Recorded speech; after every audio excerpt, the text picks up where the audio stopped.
without formally graduating high school.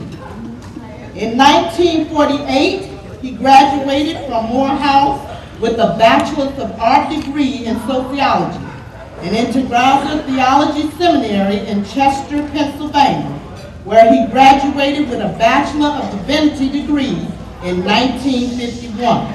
He was married to Coretta Scott in 1953. After taking a trip to India, King has profound his ways of understanding the nonviolence resistance and has committed his life to the American struggle for civil rights.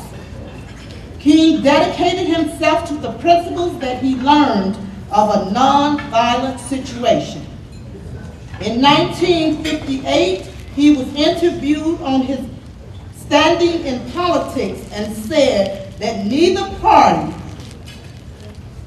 the Republican nor the Democratic, were up to standards because they both had weaknesses in them.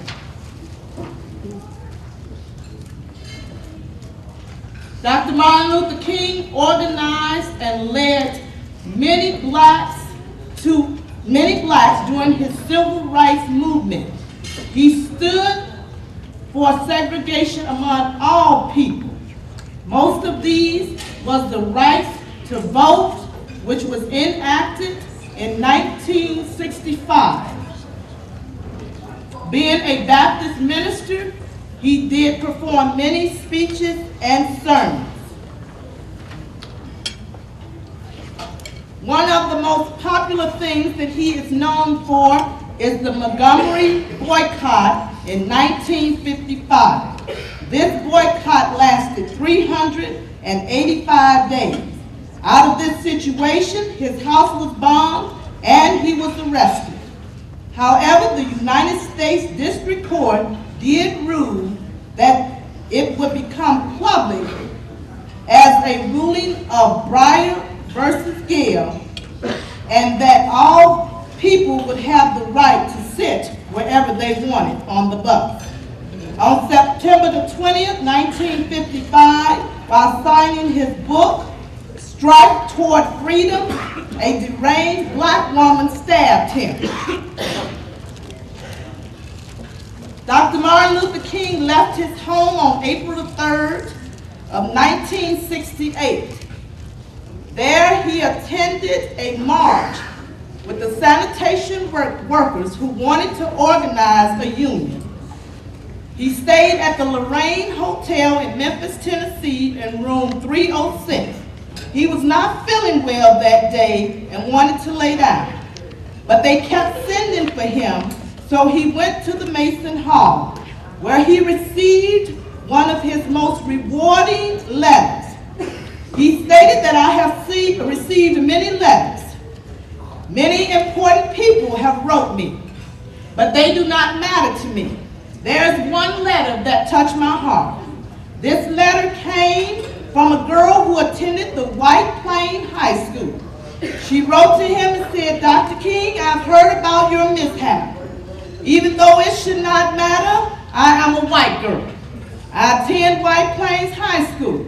I've heard that if you had sneezed, you would have died. She says that I'm so glad you didn't sneeze. On November the 13th, 2006, thousands attended the groundbreaking of the memorial that was finally erected in 2012. There were 10,000 seats, all of them were taken, and thousands of people standing in Washington, D.C. This monument utilizes the concept that Dr. Martin Luther King stood for: justice, democracy, hope, and love. I know some of you are sitting here today and you're still asking the question, how long is this going to take? When will this all be over? Somebody's still asking, how long will prejudice blind the vision of men? I stopped by here this morning to tell you, not long. However difficult the moment, however frustrating the hour, it will not be long now, because truth crushed to the earth will rise again. How long? long, because no lie can live forever. How long? Not long, because you shall reap what you sow. How long? Not long, because the truth forever on the scaffold, wrong forever on the throne. If that scaffold sways the future beyond the double-known standards, God is within the shadow keeping watch above his own. How long? Not long, because the arc of the moral universe is long, but it bends toward justice. How long? Not long, because I too have seen the glory and the coming of the Lord. He's traveling out of the vivid where the great wrath is stored. He's loosed his faithful lightning of his terrible swift sword. His truth is marching on. He sounds forth the trumpet that shall never call retreat. He is sifting out the hearts of men before his judgment seat. Oh, be swift, my soul, to answer him. Be jubilant, my feet. Oh, God is marching on. I stopped by to tell you this morning, glory, hallelujah. Glory, hallelujah. Glory, hallelujah. His truth is marching on.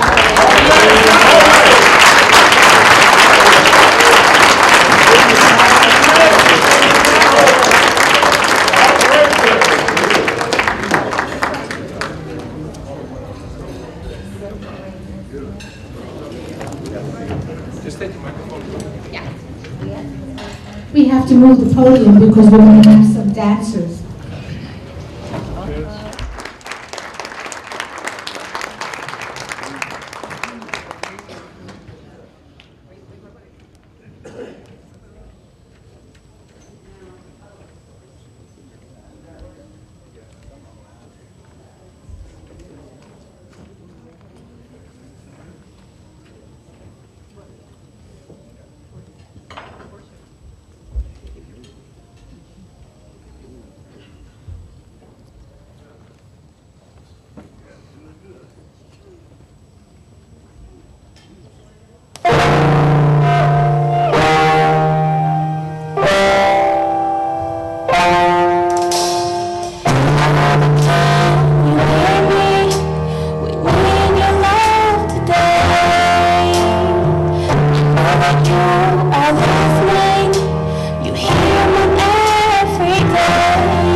rock band. And I'm the founder. Thank you very much.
Walk,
Ladies and gentlemen, the Corona Martin Luther King Choir.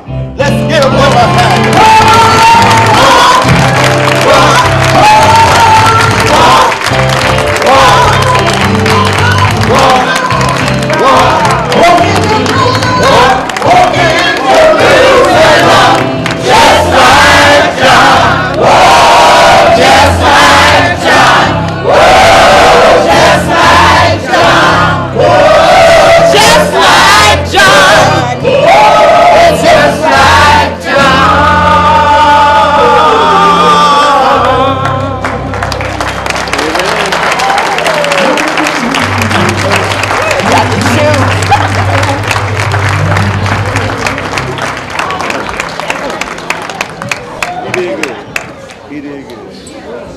Tell me that.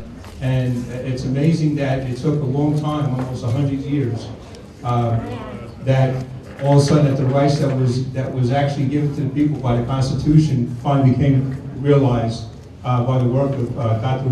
Martin Luther King. So just remember that.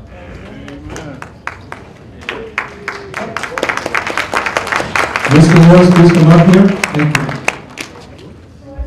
I know you're out there somewhere.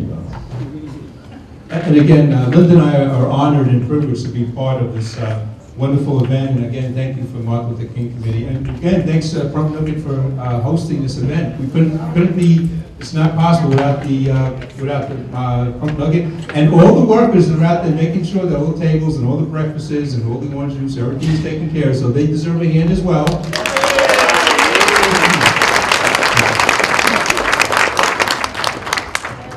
Mr. Lawrence, you're going to explain the next event.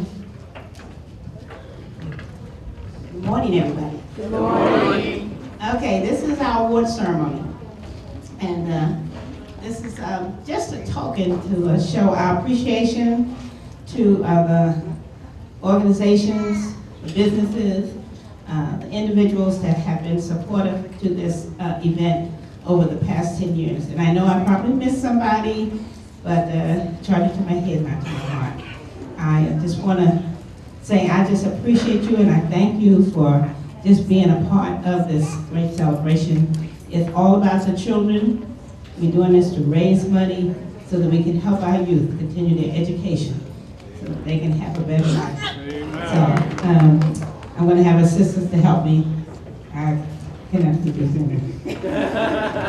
Amen.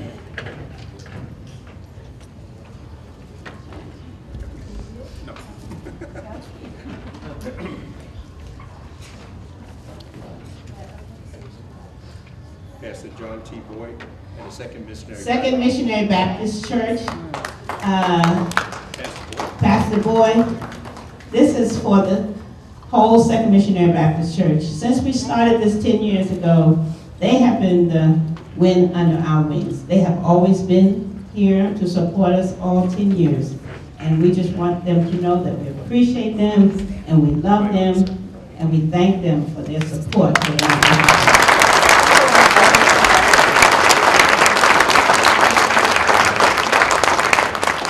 Mary Ann and Ken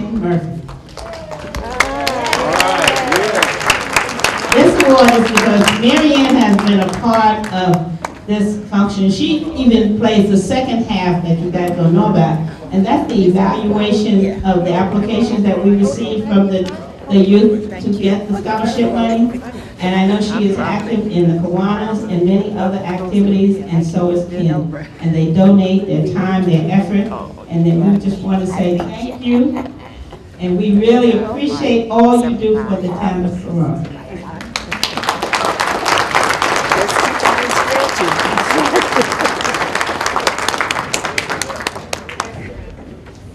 I don't know if No to Abuse is here. Is anybody here from No to Abuse?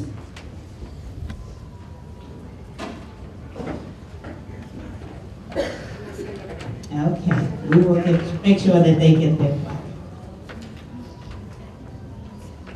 Riddell and Leon Samuels. Now these two couples, they just recently moved to Corona, in my understanding, but they are very heavily involved in the veterans here in town. And they do a lot of volunteer work for the veterans, and they're always looking for donations for the veterans. So if you have something, you really should get in touch.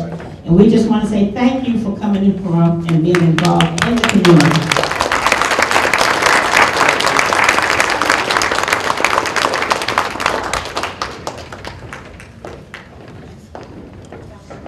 Kiwanis Club. Somebody here to represent the Kiwanis? Craig Rowland.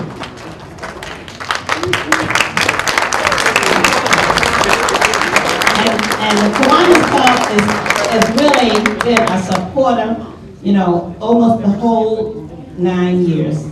And we just say thank you. They are always right there to help us in anything that we try to do. We say thank you, thank you, thank you.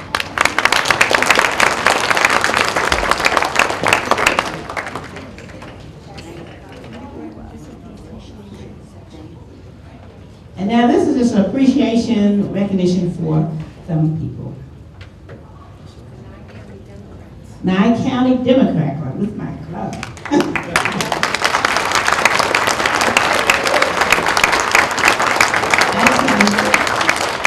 And Watkins is coming up to get it. And when I first came to town, I met Laura, and we've been friends ever since, and he's been supporting this event from day one. And he's usually the first call I get to save his table. Okay.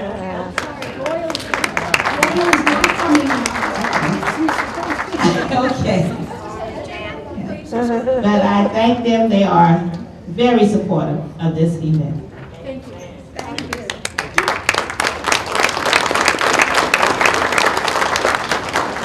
Pastor Vivian Chess, just appreciation and say thank you for being a part of the Martin Luther King.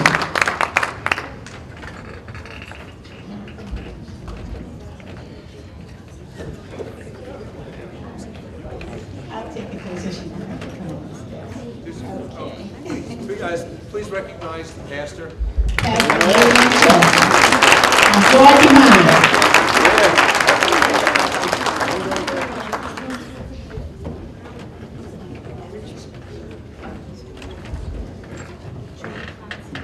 And this is my friend.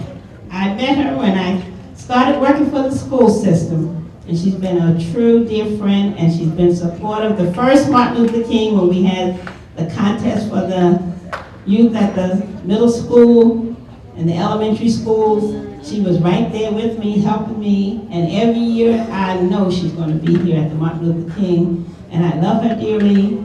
Julie, would you please come up?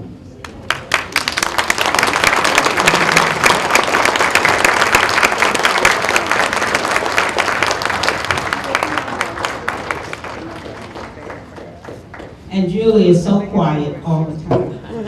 But she's a hard worker, and she's dedicated to the community of Corona.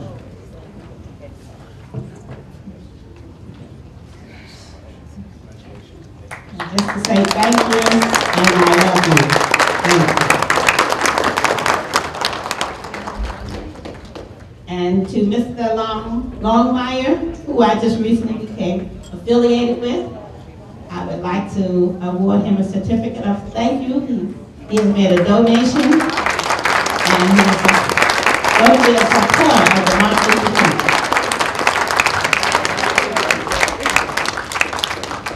And we need young men, because we need young men to be involved. They're inspiration for other young men. Julie Hodges. Is she here? She's over there. Julie? Her name was submitted for recognition for all she do in the town of Pahrump. And we just want to say thank you, Julie. We really appreciate all that you do.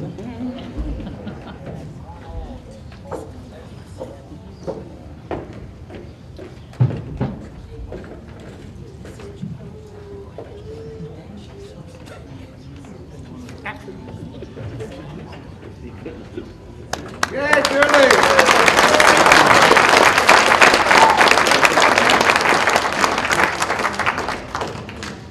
Thank you very much.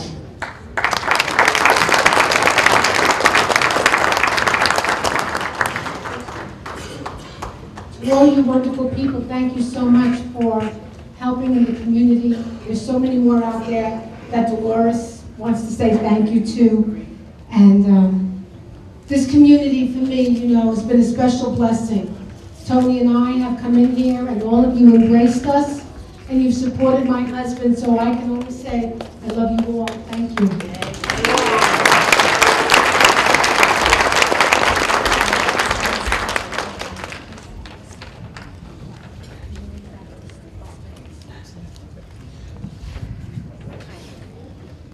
I have to wear glasses for this one. Everything's not in 12-point font.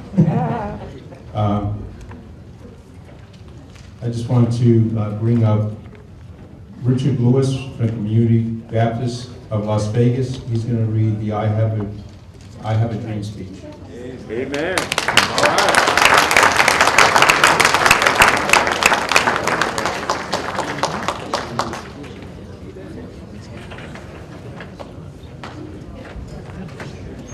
Okay, I want to thank the MLK committee for allowing me to have the privilege to introduce, to present to some and introduce to others Reverend Richard L. Lewis. I've known him for 19 years now, and out of the 19 years we've taught together, preached together. He's a mentor to me. He's Pastor Sarah Morrison's right-hand man. If the pastor's not there to teach, he calls on him, and he's right there. If I need him for something, I call on him, he's right there. If he needs me, I call on him, he's right there. There's no questions in and out about anything. And he is truly a man of God. You will feel this speech. Amen. This is the highlight of this evening. You just close your eyes and you will not see Reverend Richard Lewis, but you will see Dr. Martin Luther King. So, at this time, let us all give him a round of applause.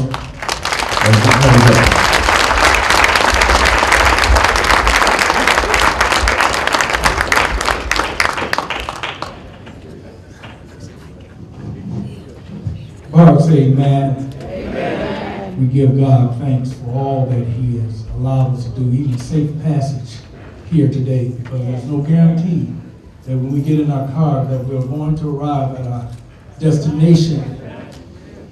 But God, being faithful, allowed us another chance. And because of His faithfulness towards me, I can say thank you. And as we prepare ourselves, because again, this is nothing I read, this is nothing I just do by chance, but it's part of my life.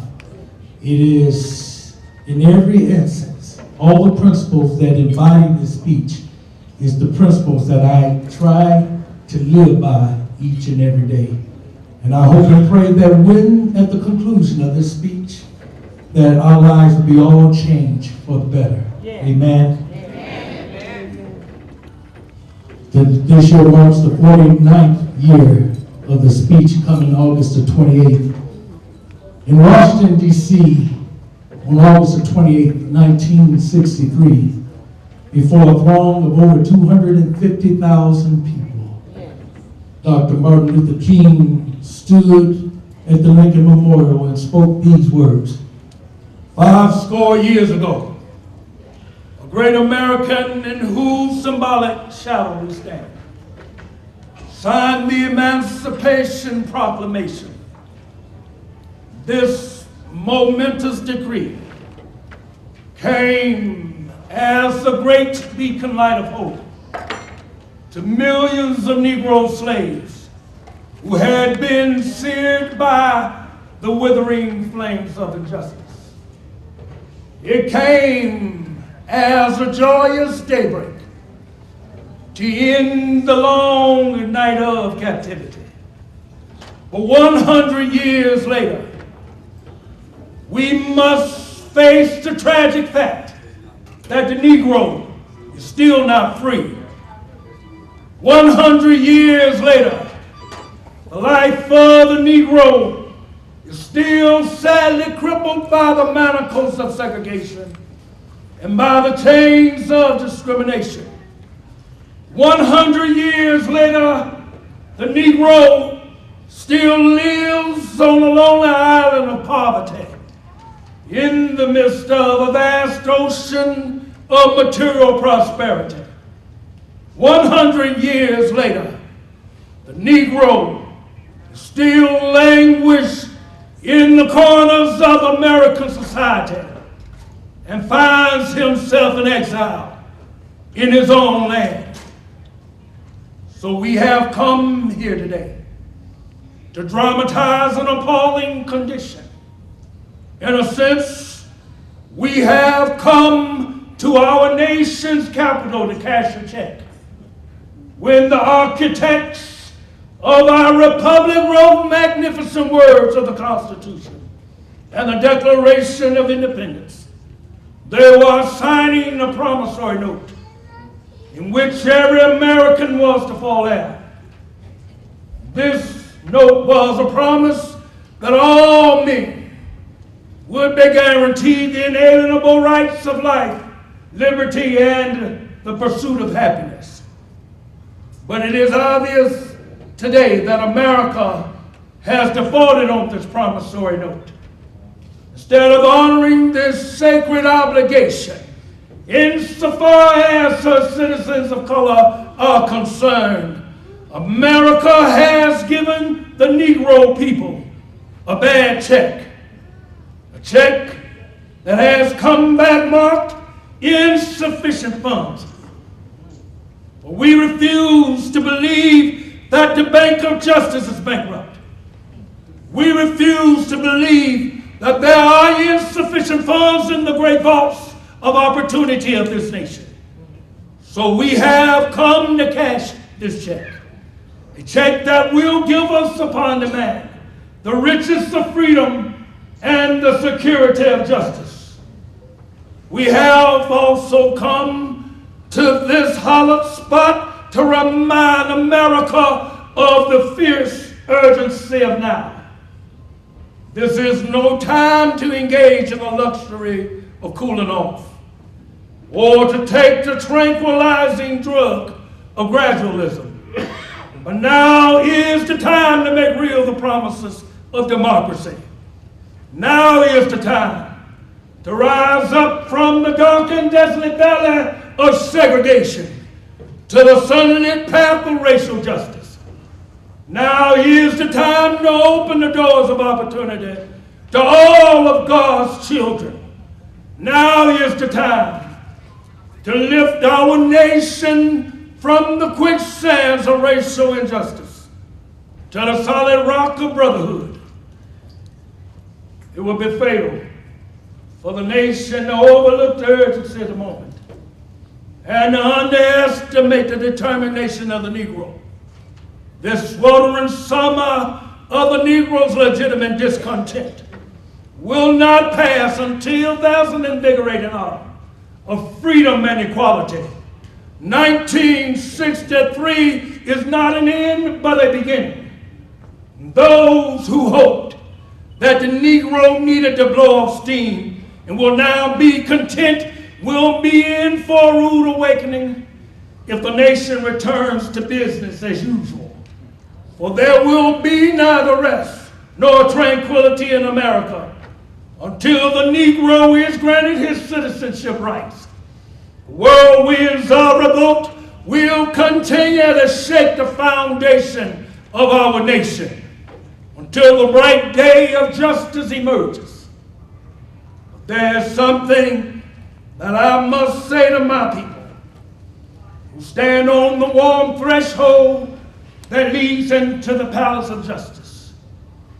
In the process of gaining our rightful place, we must not be guilty of wrongful deeds. Let us not seek to satisfy our thirst for freedom by drinking from the cup of bitterness and hatred, but we must forever conduct our struggle on the high plane of dignity and discipline. We must not allow our creative protest to degenerate into physical violence, but again and again we must rise to the majestic heights of meeting physical force with soul force. The marvelous new militancy which has engulfed the Negro community must not lead us to a distrust of all white people. For our white brothers, evidenced by their presence here today, have come to realize that their destiny is tied up with our destiny, and their freedom is inextricably bound to our freedom. We cannot walk alone. And as we walk, we must make the pledge that we shall march ahead and never turn back. There are those who are asking the devotees of civil rights, when will you be satisfied?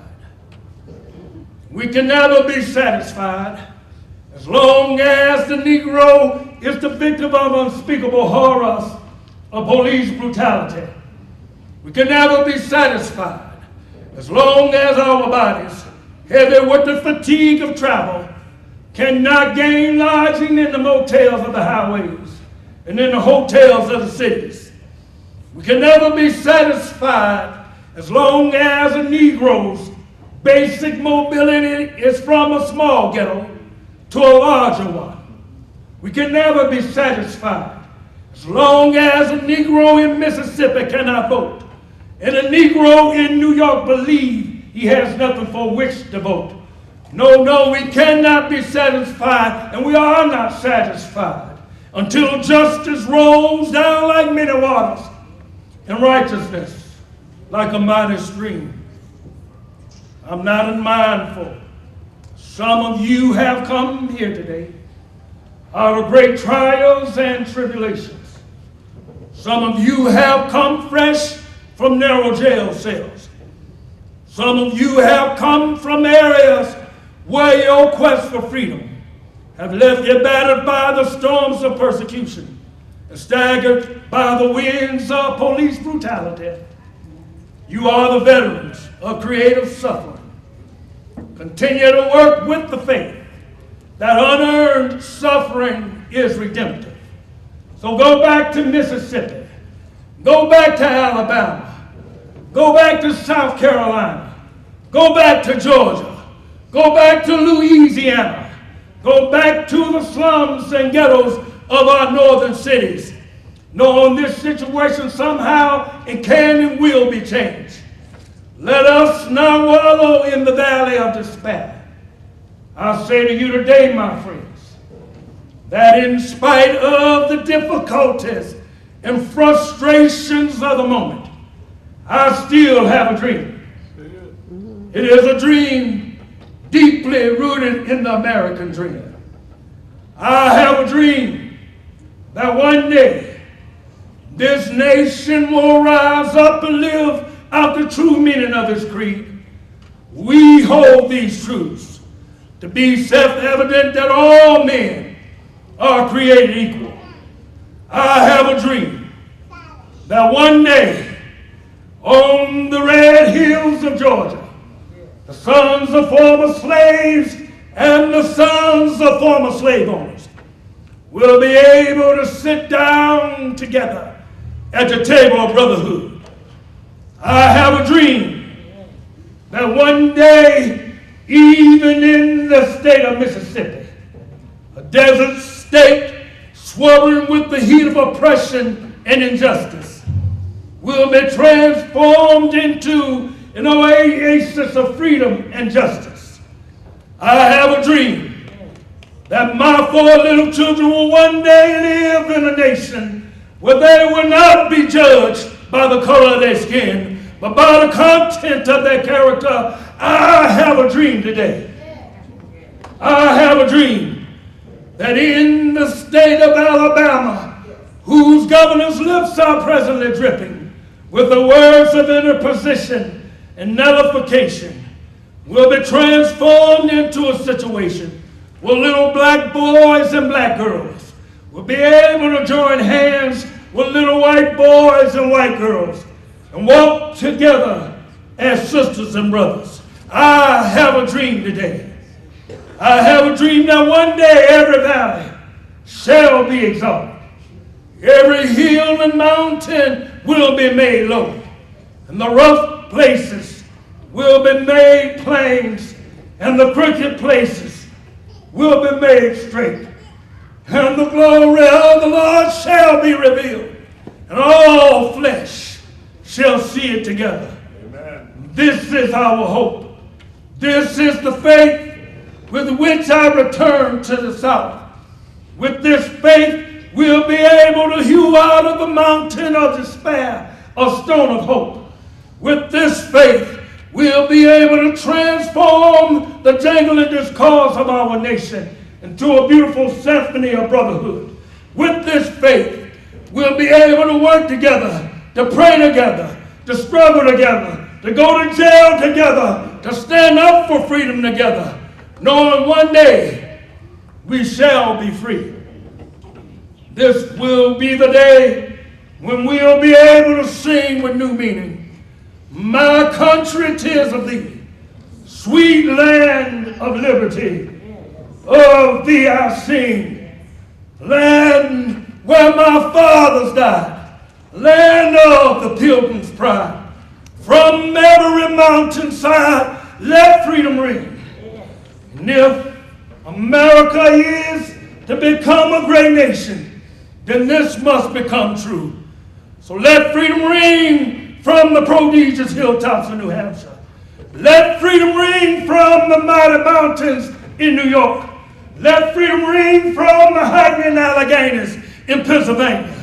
Let freedom ring from the snow-capped Rockies in Colorado. Let freedom ring from the Caucasus peaks of California.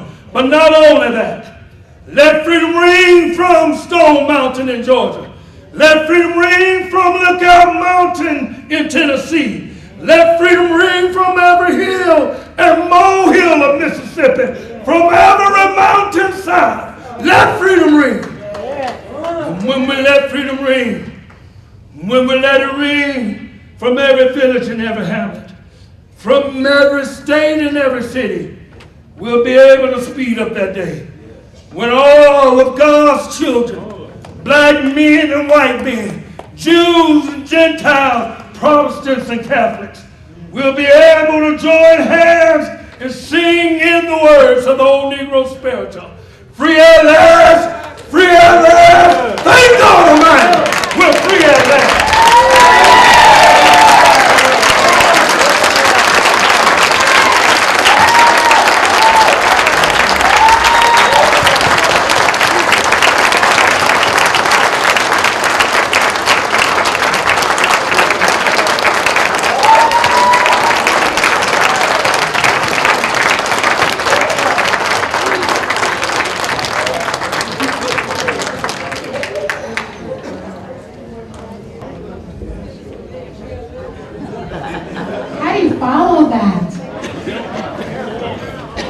You can't follow that.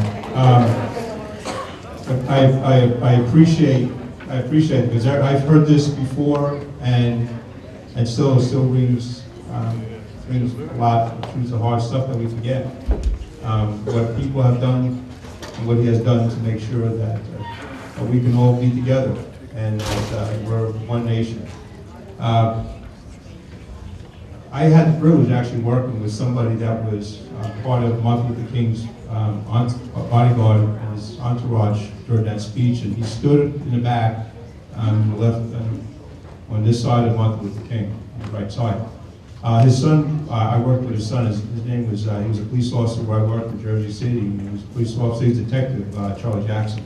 And his son, Phil Jackson, had worked with him as well.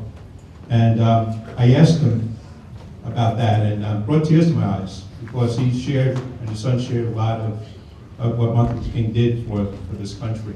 And we forget that. We forget that he was putting himself and put his life on the line for what he believed in this country. And I thank him. I thank the pastor, Richard Lewis, and I think, you know, I don't have anything more to say, but it always touches me. Yeah. Mr. Lawrence, did you want to come up and give the appreciation?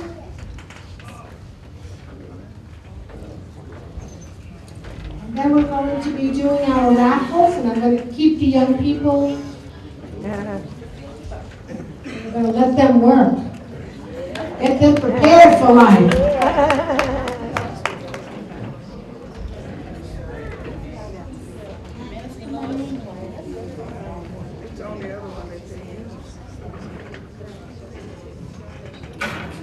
Minister Lewis.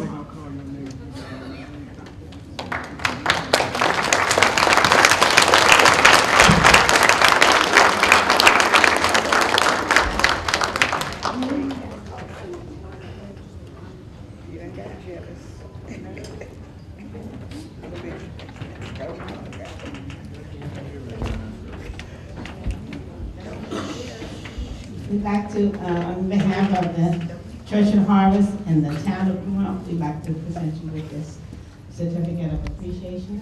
So you're coming down here and doing the speech for us. And it is enlightening and it makes us feel good. And we know that if King is looking down this morning on this facility, I know he has a smile on his face. Yeah.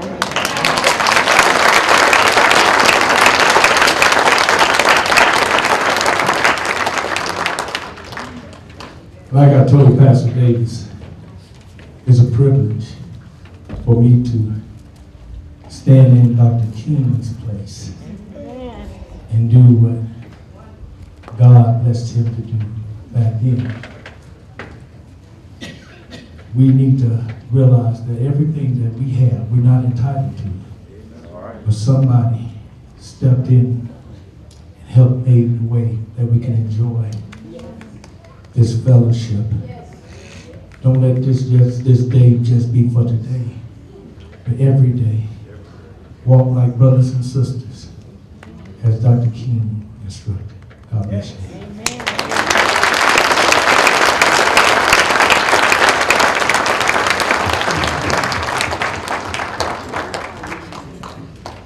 And could Reva come up, please? She's sitting, she's tired. She's tired. She's very, very tired. And she has been my helping hand for the last 2 years with her young ladies and then to help us put this together. And I just want to give her her flowers while she can still stand.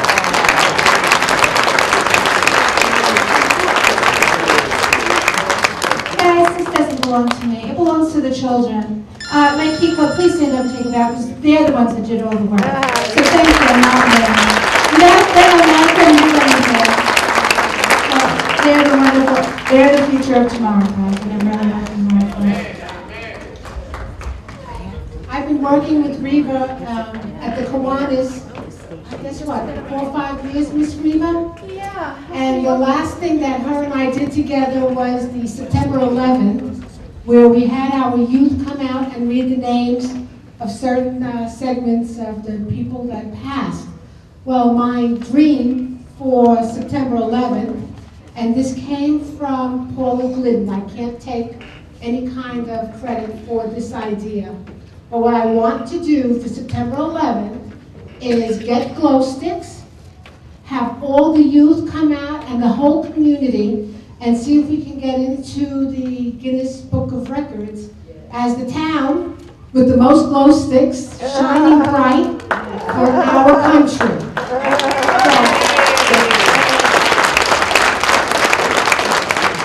So Ms. Reaver and her group are going to be going around and we're going to be promoting this event. And anybody who wants to get on board with this whole event, I would really appreciate help, especially finding out how to get into the Book of Guinness World Records. So I'm thinking this is going to be a fun thing. Kiwanis is right there. My wonderful President Craig Rowland and his beautiful wife are right there. He just found out about this. Lots of surprises. So thank you. You're welcome. You're welcome.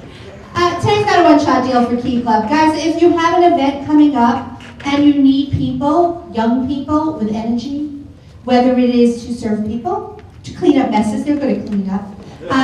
Some of them do have some talent, can sing and dance. And we just spoke to Second Baptist Minister, I'll get it right, Miss Ann. They're going to be at their friends with them. Please see any one of our members, see me. We are more than glad to come out to any event and help serve or do whatever we have to do. Because they're truly the future and they need to know that they are here to serve and help those in Pahrump. You know, you hear stories about the kids in Pahrump doing drugs and sex and all that stuff, but let me tell you, it is not true. I have the most greatest group of children on this earth because they are here and they serve over 100 hours here in Pahrump. So give them a round. God bless you all and have a good day. Okay, we're going to do the young folk here are going to do the raffles, but we are at the silent auction, please. We're probably going to be closing that in